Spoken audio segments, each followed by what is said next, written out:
procurar Arioque, o oficial que tinha recebido a ordem do rei para matar os sábios da Babilônia.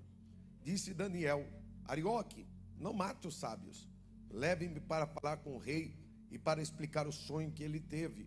Arioque levou Daniel depressa para o lugar onde o rei estava e lhe disse: está comigo um dos judeus que trouxemos como prisioneiros está comigo um dos judeus que trouxemos como prisioneiros, e ele vai explicar o sonho que o Senhor teve. O rei perguntou a Daniel, que também era chamado de Beltesazar: você pode contar o meu sonho e explicar o que quer dizer? Daniel respondeu: não há sábios, adivinhos e feiticeiros, nem astrólogos que possam dar a explicação que o Senhor está exigindo, mas há um Deus no céu que explica os mistérios. Foi por meio do sonho que ele fez o Senhor saber o que vai acontecer no futuro. E agora, ó rei, vou explicar o sonho e as visões que o Senhor teve enquanto dormia. O Senhor estava deitado em sua cama e começou a pensar a respeito do futuro. E aquele que explica os mistérios mostrou ao Senhor o que vai acontecer. E eu recebi explicação do mistério, não porque seja mais sábio de todos os homens, mas a fim de que o Senhor saiba o sentido do sonho que teve e o que quer dizer os pensamentos que passaram pela mente do rei. O Senhor teve uma visão na qual viu uma estátua enorme em pé, bem na sua frente. A estátua era brilhante, mas metia medo. A cabeça era de ouro, o peito e os braços eram de prata, a barriga e os quadris eram de bronze, as pernas eram de ferro, e os pés eram metade de ferro e metade de barro. Enquanto o Senhor estava olhando, uma pedra se soltou da montanha, sem que ninguém a tivesse empurrado. A pedra caiu em cima dos pés da estátua e os despedaçou imediatamente. Imediatamente o ferro, o barro, o bronze, a prata e o ouro viraram pó, como o pó que se vê no verão. Podeis se assentar. Aleluia. Querido e querida, nós estamos relatando a história de Israel, mais propriamente, período em que Nabucodonosor vai fazer uma investida contra Israel. Diz a história que Nabucodonosor havia vencido os assírios, esse povo que dominava a Mesopotâmia muitos séculos. E nesse período ele coloca em seu coração conquistar a rota marítima de especiarias, de linho e tudo que se passava entre a Ásia e a África. Certo é que em meio à Europa, a África e a Ásia, Israel ou Jerusalém fica bem no meio. Ela é a rota entre esses países. E na antiguidade eles dominavam regiões para poder ter o domínio da rota e ter o poder financeiro daquele povo. E é por isso que Israel sofreu diversas investidas. É por isso que Israel sofreu diversas vezes ataques, porque muitas vezes nem guerra deles era guerra da Europa contra a África, da Ásia contra a África. E quando eles iam se encontrar, muitas vezes estavam na Palestina, em meio ao território que cabia aos judeus. Então diz a história que Nabucodonosor vai partir em investida contra a nação de Israel. E ele conquista a Palestina, como também leva cativo alguns jovens naquele período para serem escravos dentro da Babilônia. E a história vai nos dizer que o rei, ele tinha um desejo no seu coração de pegar os jovens da sua época e colocar esses jovens para aprenderem a religião, a astrologia, a ciência, ao ponto de esses jovens serem os seus conselheiros. Ele pegava os jovens mais sábios de todas as regiões conquistadas e colocava diante do seu palácio para aprenderem toda a ciência que ele obtivera. Diz o texto e a história sagrada que diante deste fato, 4 jovens vão ser levados cativos para a Babilônia. Daniel, Misael, Azarias e Ananias. 4 jovens vão ser levados como cativos para a Babilônia. Diz a história que quando eles chegam, estão cativos dentro da Babilônia, Daniel descobre que toda a comida que ele vinha diante dele era consagrada ao Deus daquela terra, por de nome Marduque.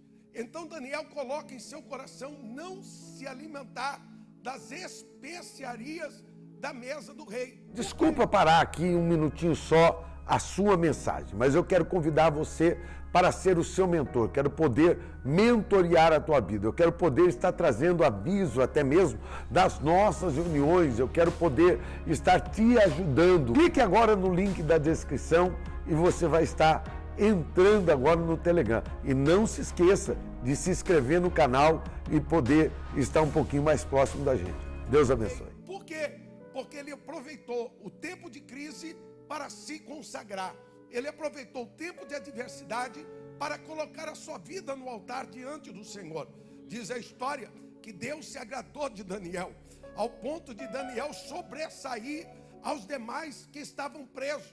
Diz a história que este Daniel, que consegue sobressair diante dos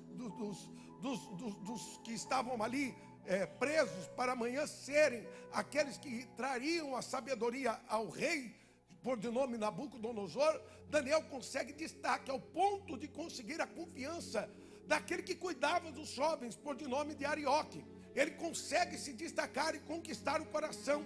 E diz a história que em meio a todo esse turbilhão de situações, Nabucodonosor vai ter um sonho. E o sonho de Nabucodonosor vai mexer com a cabeça dele. Por que vai mexer com a cabeça dele? Primeiro, porque ele não se lembrou do sonho.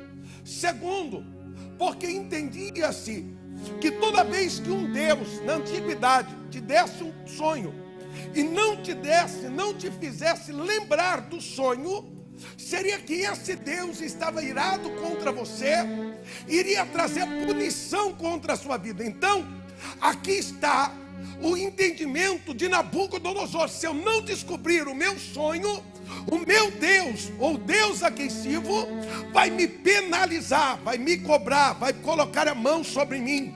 Diz a história que agora Nabucodonosor está angustiado, está preocupado. Por quê? Porque Deus se manifestava através de sonhos. Então Daniel está preocupado, ou melhor, Nabucodonosor está preocupado com a sentença que haveria de vir sobre a sua vida. E ele vai procurar nos seus sábios, nos seus filósofos, ele vai procurar naqueles que estudam ciência a resposta daquela situação que ele estava passando. E diz a história que ele vai chamar a todos aqueles que estão diante dele, vai dizer assim: tragam-me a resposta daquilo que eu estou passando, traga-me a resposta daquilo que eu não me lembro. Eu preciso saber a revelação do sonho, porque senão a sentença virá sobre a minha vida. Diz a história que todos os jovens que estão ali vão dizer a Nabucodonosor: não podemos, não há ninguém na terra que possa revelar o teu sonho, ó Nabucodonosor. Diz o texto sagrado, então, que Nabucodonosor vai dizer e ensinar uma sentença que todos deveriam morrer. É neste momento que alguém que está se consagrando em tempos de guerra e de crise vai dizer: me dê um tempo para orar, porque quando eu orar, o Deus que revela mistérios me revelará esse mistério. Porque tem coisa que a ciência não explica, tem coisa que a sabedoria não resolve, tem coisa que só Deus pode resolver. Oh meu Deus, agora vai se procurar a resposta em quem entende de mistérios espirituais, que no caso é Daniel, que havia recebido o nome de Beltsazar. Diz a história que este Daniel, que recebeu o nome de Beltsazar, vai buscar ao Senhor, e quando ele está buscando ao Senhor em oração, Deus vai se revelar a ele e vai dizer: Daniel, eu quero mostrar a você tudo aquilo que o rei sonhou, e até mesmo que ele estava passando antes dele dormir. Ele estava preocupado, e muito preocupado. Ele estava antes de dormir com o seu futuro, e diga a ele que o sonho que ele teve não é outro a não ser uma estátua que estava diante dele.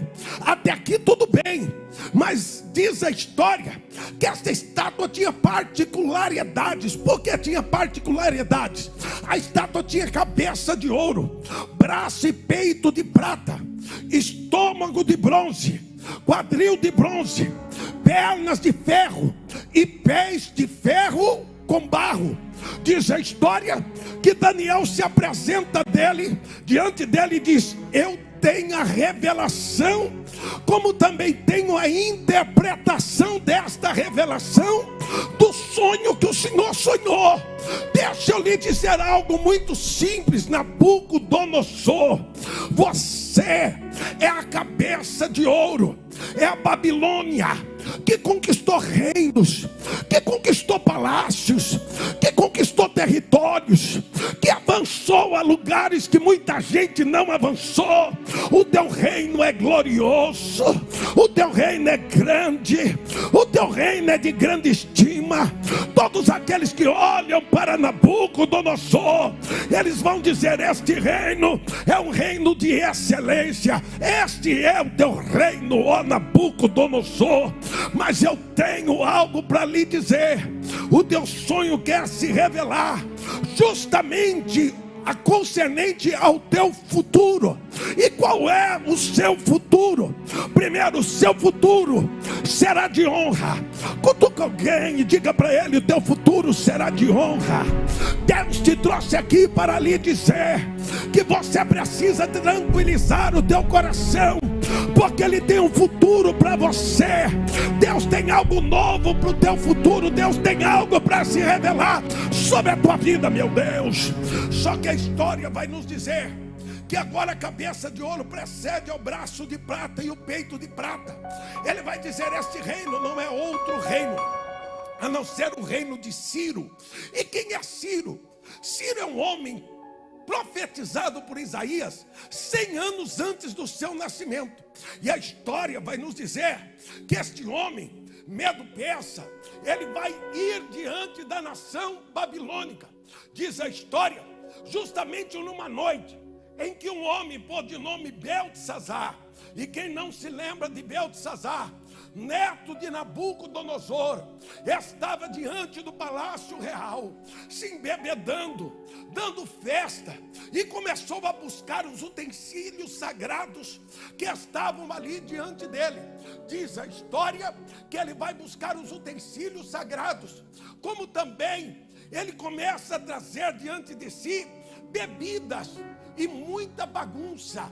Diz a história que quando ele fazia isso, ele estava blasfemando contra aquela deidade. Diz a história que quando ele vai buscar os vasos sagrados da casa do Senhor, ele vai colocar bebida para blasfemar, e ele levanta o copo para beber. Deus se levanta no céu, se dobra na terra e começa a escrever na parede: Mene, Tekel, Pazim, pesado, foste na balança e achado em falta. Diz a história que naquele período ninguém conseguia interpretar aquela visão. Não, ninguém conseguiu revelar aquele sonho. Ninguém conseguiu. Diz aquela visão, diz a história que uma mulher vai chamar o seu sobrinho, o seu neto, e vai dizer assim: meu neto, existe um homem em qual nele habita o Espírito do Deus Altíssimo, e tudo aquilo que era de mistério no tempo do teu avô, ele revelava. Diz a história que ele vai dizer: manda chamar a Daniel. Diz o texto que Daniel está com 84 anos de idade. Daniel já não é um menino de 14 anos, não. Diz a história que Daniel está velho, cansado. O tempo passou. Diz a história que ele vai se apresentar diante de Beltsazar, e Beltsazar vai dizer para ele: olha para mim, tu és aquele Daniel a quem eu tenho visto. A história, ele vai dizer: o tempo passou, ninguém me vê mais nos outdoors, ninguém me vê no Instagram, ninguém me vê no Twitter, não, ninguém me vê no Facebook, mas eu continuo sendo o mesmo no meu oculto. Nada mudou em mim. Deixa eu lhe dizer algo: Deus se revelará em sua vida. Deus trará você ao cenário de novo. Alguém vai ter que se lembrar de você. Alguém vai ter que se lembrar do teu telefone, do teu WhatsApp. Deus te trouxe aqui para lhe dizer: aquieta o teu coração, porque eu tenho visto a tua busca, eu tenho visto a tua sinceridade, eu tenho visto o teu posicionamento, e eu vou te honrar publicamente mais uma vez. Aleluia! Oh, aleluia! Deus vai honrar Nabucodonosor, vai honrar a Daniel diante dos netos de Nabucodonosor. Diz o texto sagrado que este moço, por de nome Daniel, ele vai começar a ler na parede, vai dizer: Mene, Tekel, Parsim, pesado foste na balança e achado em falta. O teu reino será dividido e não passará de hoje. Diz a história que neste período Ciro estava cercando a grande Babilônia, e ele conquista a grande Babilônia. Diz a história que o governo agora é Medo-Persa. A revelação de Daniel está começando a se cumprir. A revelação é parcial, mas ela se cumpre no tempo certo. Oh meu Deus, o tempo é de Deus, a hora é de Deus, o jeito é de Deus, a maneira é de Deus. Deus tem o seu tempo para se revelar. Diz a história que ele vai continuar falando sobre a revelação do futuro. Oh meu Deus, o Deus que revela futuro. Diz a história que ele vai dizer: mas enquanto eu via o braço, enquanto eu via o tórax de prata, eu comecei a olhar um pouco mais embaixo, e quando eu olhei, havia um ventre todo formado em bronze. E eu questionei: o que será este governo? Este governo foi o governo de Alexandre o Grande. Diz a história que havia um jovem por de nome Alexandre, filho de Filipe II, que vai estudar aos pés de Aristóteles. Diz a história que este jovem que vai estudar aos pés de Aristóteles, aos 21 anos ele vai conquistar o seu reino, ou melhor, ele vai assumir o seu reino pela morte de seu pai Filipe II. Diz a história que Filipe coloca algo no seu coração: helenizar o mundo, que é viver como grego e pensar como grego.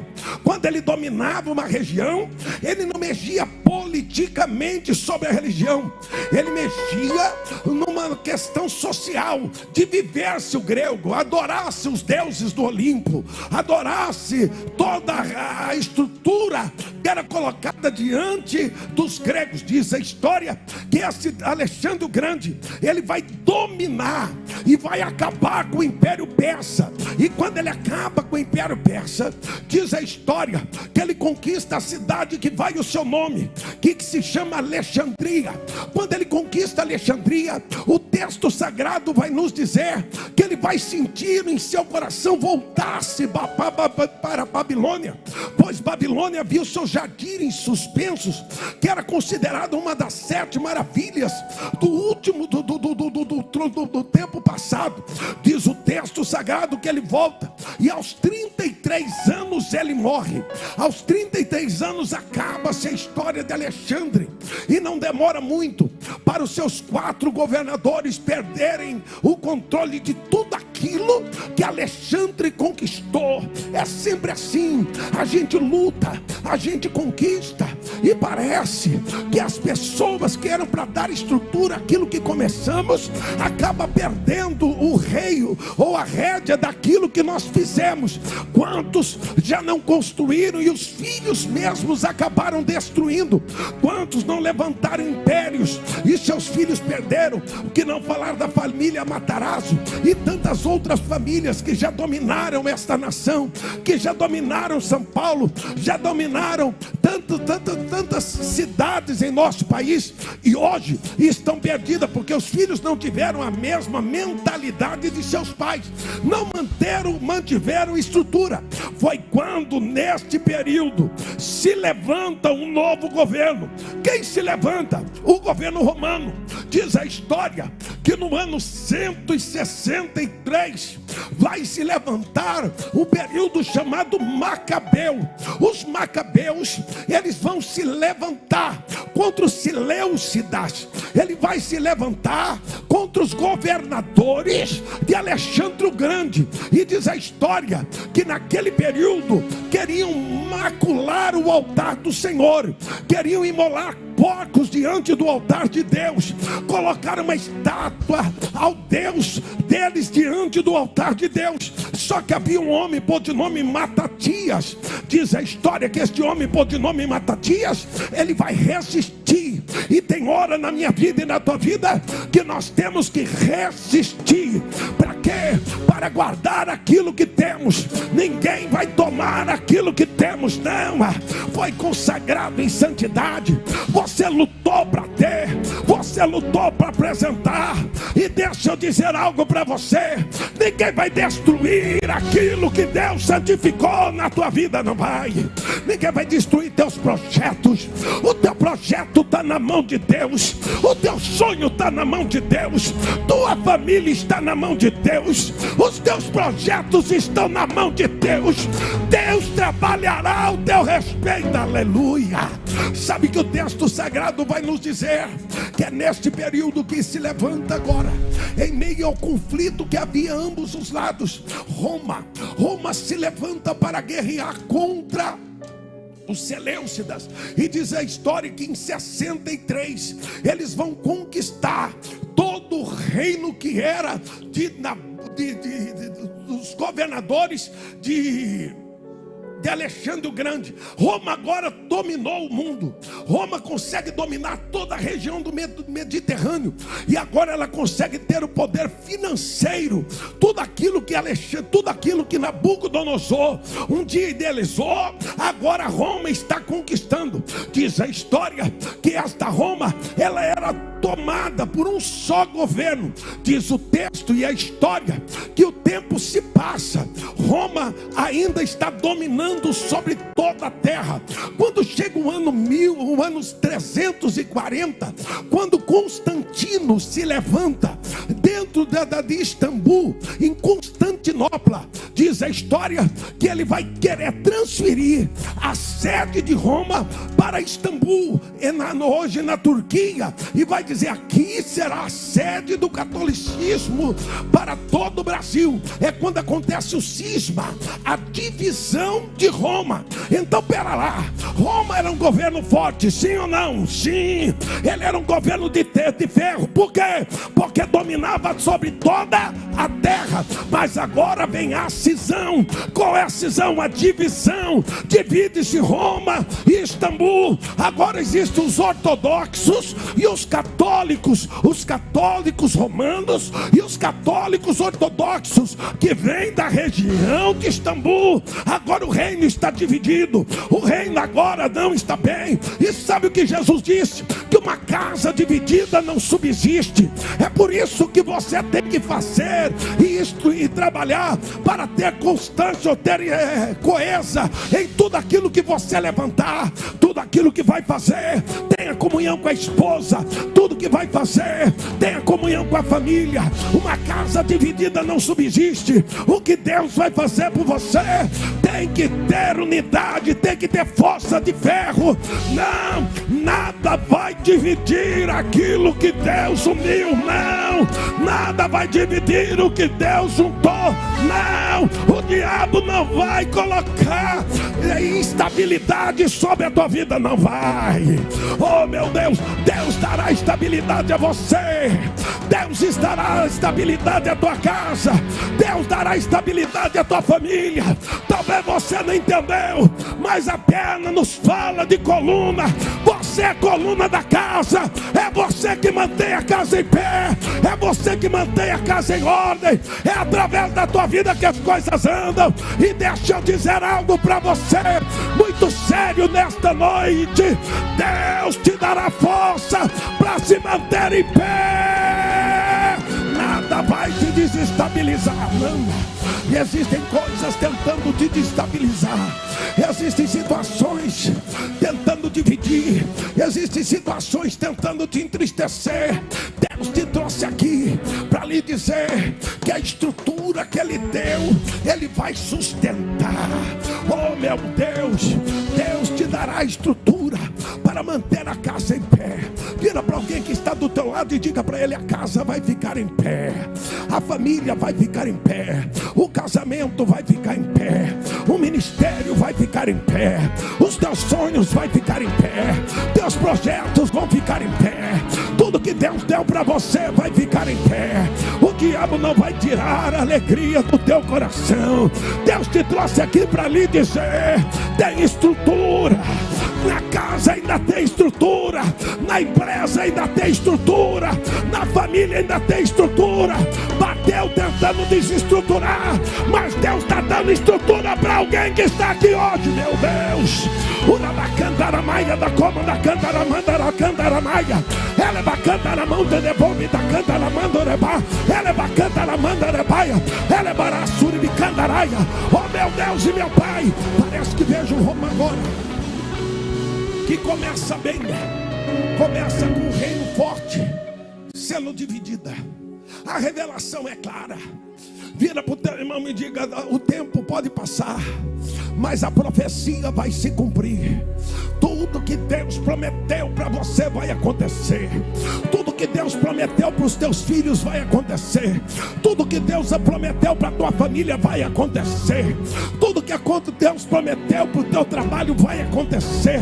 Deus te trouxe aqui para lhe dizer que Ele continua no controle, sustentando todas as coisas. E acima de tudo, nada acontecerá a você antes de Deus revelar a você. Não! Seja em sonho, seja em visão, seja em revelação, Deus vai revelar a você. Deus não vai te deixar enganado. Não! Fique em paz. Deus sabe onde te encontrar. E se Ele sabe onde te encontrar, fique em paz. Ele vai se revelar.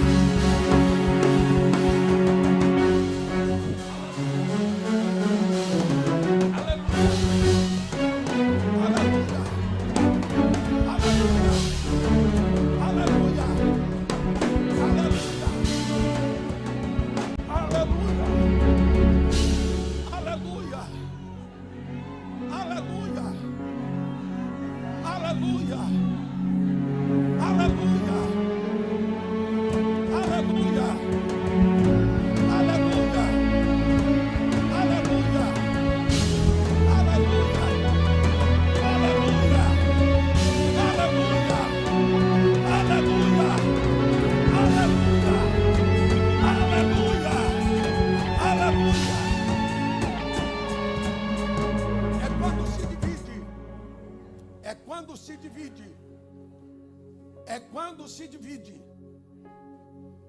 e a estrutura está fraca, a estrutura está balançada, porque o que adianta ter cabeça de ouro e estrutura fraca?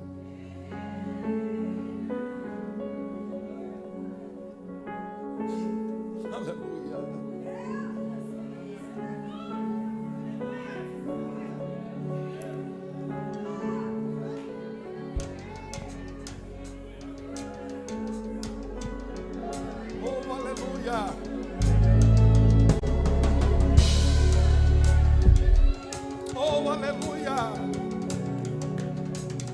Eu preciso vos revelar a última revelação de Daniel. É quando ele vê e quando ele olha que o pé está rachado, que a estrutura está balançada, se vê uma pedra que não está presa por nada. Esta pedra, ela vem vindo e ela começa a rolar. E quando ela começa a rolar, parece que vejo Deus dizendo: acabou o período de Babilônia, acabou o período de Roma, oh aleluia, acabou o período medo-persa, acabou o período grego. Por quê? Porque o tempo da rocha está chegando. Urabacando na Márcia, como Narassuri, Cantoreminaia. Quando se vê a rocha descendo do céu sem ajuda de mão humana, mas ela vem em direção à estátua, Deus está dizendo: eu vou desestruturar todas as nações, porque o meu reino será estabelecido sobre toda a terra. Ah, meu Deus, eu preciso liberar algo para você. Você não está na mão do governo, não. Você não está na mão do imperador, não está. Do rei também não está. Não, quando você é mais específico, você não está na mão de promotor, de juiz, de médico. Você não está na mão de agiota. Você não está na mão de governo humano. Jesus, a raiz de Davi, oh meu Deus, ele desceu para tomar o controle da nossa estrutura. Então para você não há crise, há Cristo. Para você não há problema, tem Cristo. Jesus tomou o controle da tua vida. Você é um fragmento desta pedra. Jesus disse a Pedro: tu és Petros, e sobre esta pedra edificarei a minha igreja, e que mais? As portas do inferno não prevalecerão contra você, meu Deus. Cutuca alguém e diga: Jesus venceu para você vencer. Jesus venceu para você vencer. Jesus venceu para você vencer. Eu preciso liberar esta palavra para alguém que entrou em crise. Jesus está no controle de todas as coisas. Ele desceu para dizer: todo o governo está sobre os meus ombros.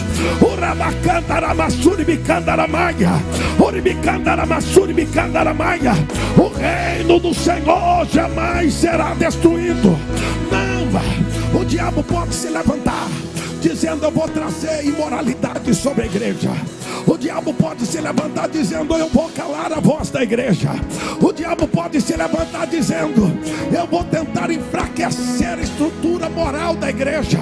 Mas Deus está acima de todas as coisas, dizendo: o governo só está em pé enquanto eu permitir. O governo só está mandando enquanto eu deixar. Oh meu Deus e meu Pai, Deus te trouxe aqui para lhe dizer algo muito sério. A tua vida, a tua casa, a tua família vai ser sustentada por Ele. Oh meu Deus, Deus sustentará a tua casa.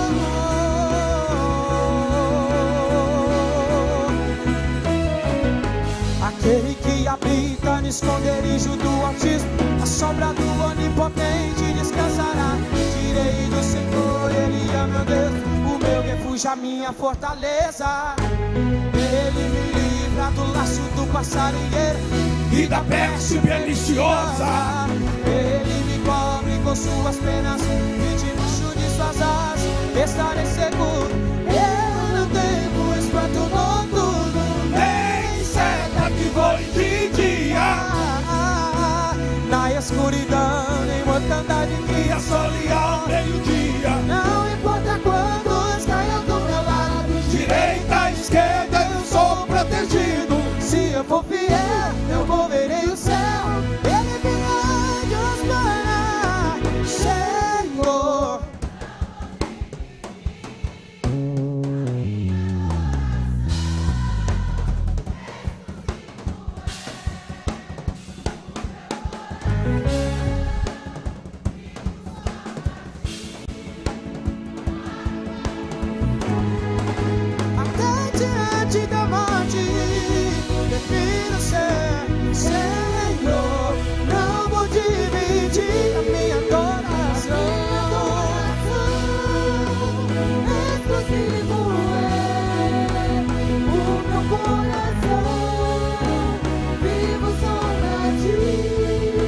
não abra mão do céu, até diante da morte, prefiro ser fiel. Prefiro ser fiel. Prefiro ser fiel. Faz um favor para mim. Vira para alguém que está do teu lado e diga: tudo que tu ligar na terra será ligado no céu. O governo não está com os homens, o governo está com a igreja. O governo não está com aquela pessoa que diz que tem um controle da tua vida. Deus está dizendo: se eu ligar na terra, vai ser ligado no céu. Vai acontecer, a porta vai abrir, o milagre vai chegar.